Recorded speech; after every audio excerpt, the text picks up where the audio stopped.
Here we are for the Spanish Grand Prix for Precision Racing League for the fourth race of the season at Catalonia. We are away, and it's a decent start by Arimas. He will hold off the V-Carb of removing Rook at the start, and now Joe looks to be side by side with the V-Carb. There's battling at the back with Kai and the other V-Carb, Orlando, but round the outside for Joe. Is he going to make the move? He does, and there's contact. Removing Rook has been removed from the race, and he is out with a broken wheel. Here's the replay. Who caused that incident? Removing Rook, who DNF'd in Silverstone. Now DNF in here. Joe gets a good start, currently behind Arimas, utilising the slipstream and the soft tyres compared to the medium tyres on Rook. And Rook just goes out wide and hits into Joe in his car, gets shot off into the barriers. I think that is a racing incident for those two. So here we are in the helmet cam of Lando Liam, who is the teammate to Removing Rook, starting in P5. Gets a pretty good start. He's being put under pressure by Kai, but in doing so, he lunges down the outside of Kai and goes down the inside of Gavin Bass, and that gets him into third after Removing Rook had that collision. Okay, the safety car is out. Safety car is out. Turn one, the inside wall. Here's this Ronan Eagle, who is off the line quite well. He's trying to get a run on Erky Boy, but the disconnected deck has had a good start, and then Erky Boy going very cautious. Ronan went even more cautious, hit the brakes way before turn one. There's Rook. He had a big hit in the barrier there. Okay, we've got a... But here we are then, on to lap 2. Safety car was called out after that crash, so we are just behind it, ready to restart. Joe behind the disconnected deck is repairing. Oh no, not repairing, changing to medium tyres after starting on the softs, as he thought that was a strategic error on his part. Here we go then, into turn 1 with Joe. He's going to go through Deckers, who is the ghosted AI car after the disconnection for Deckers. But into turn 1,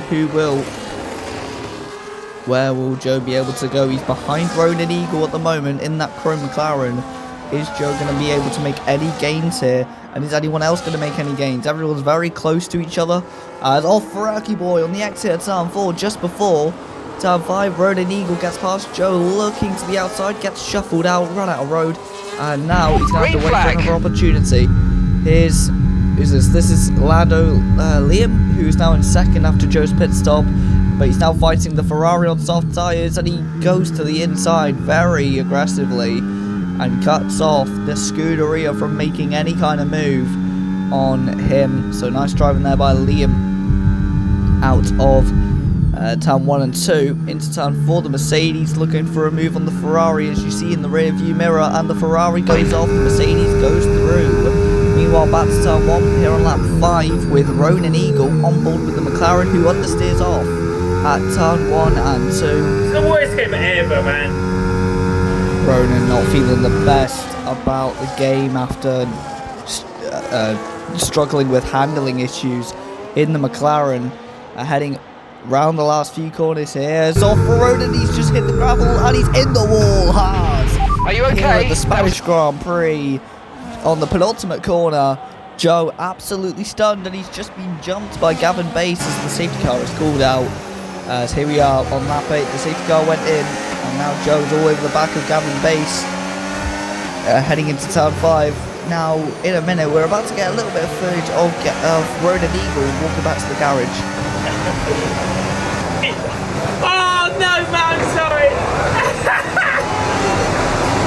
No. So Ronan, a little bit distressed there from what I see. So a bit apologetic to his engineer, Matt, as heading into turn 10 with Joe now is off wide for the Mercedes and off wide for the Aston Martin. Joe looking for the move on the inside and making contact, and they both go off on the exit of turn 10 into turn 11. Damage for the Aston Martin and damage for the Alpine of Joe. As Gavin Bass now going slowly, what's happened to the Aston Martin? Both Aston Martins get overtaken by Joe on the exit of turn 11, but Joe's got damage. Gavin Bass looks like he's retired, and Decker's caught in the middle of all of it. There's Joe in the pits. Let's have a look at what happened. The Mercedes went wide, the Aston followed him. Joe looking for the move, but just not. Yeah, there wasn't really a gap there. There was half a gap. So Joe, he didn't have to take the blame for the first incident. He has to take the blame for the second. There's the Ferrari in the rearview mirror of Lando Liam. in the V-Carb, otherwise known as Toro Rosso, as into the first corner. Here comes the Scuderia Ferrari on the Scuderia V-Carb. As is he going to make the move? A little bit of contact, and there is a big hit on the back of the V-Carb by the Mercedes. So let's have a look at what happened here on the next lap. Lap 12 off for Ferrari boy, who spins Okay, on the exit turn 3. Meanwhile, this battle rages on. Lando Liam now trying to defend from the German in the Mercedes. The German goes down the inside and hits into the V-Carb, giving him damage, and the Mercedes giving the position back after what looks to be dirty driving. As Erky boy now gets ahead of the Mercedes as well, as you can see on the leaderboard and the minimap. As here's removing Rook. Bit of a disappointment. He DNF'd last time he raced in Brazil, and he's now DNF'd here in Barcelona. Such a shame for him. And must be wondering at the moment when he's going to catch a break. Exactly.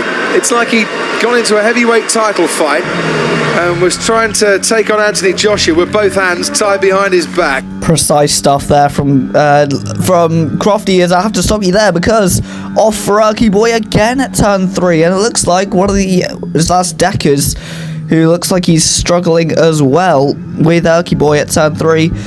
As meanwhile, a little bit, what's happened with the Mercedes? He's gone wide on the second to last corner and let the V-Carb of Lando Liam through. We're in the helmet cam at the moment, but I think that was DRS chicken. That was planned by the Mercedes to now have DRS into turn 1, and it has worked on the V-Carb. Great stuff by the Mercedes. Very cheeky from the Brackley-based car and the driver of the Brackley car.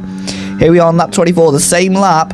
Is the V-Carb going to get him back? He does. He goes down the inside very aggressively. The Mercedes ducks underneath. Is he going to make the move to the outside? Nearly, but at least it didn't end in tears like it did for Gavin Bass and Joseph Singh earlier in the race. As here we are on lap 29. Speaking of Joseph Singh, here he is. He's been struggling with floor damage and slight rear ring damage the entire race after the crash, and he's now going wide. That is such a shame for him, but he's still got that front wing damage as well, so he had a lot of damage from that crash in the wall and other crashes as well. But over the line for Joe, he finishes way down the order. Here comes Lando Liam to take P4 behind the other Alpine of Kai, who did a great race, starting from 6th on the grid, ending in 3rd, but Joe in 7th. He struggled with damage and also just other issues that he faced. Here's Erky boy taking P5, but Arimus wins ahead of Sniper. Then comes Kai. Thank you ever so much for watching, and goodbye.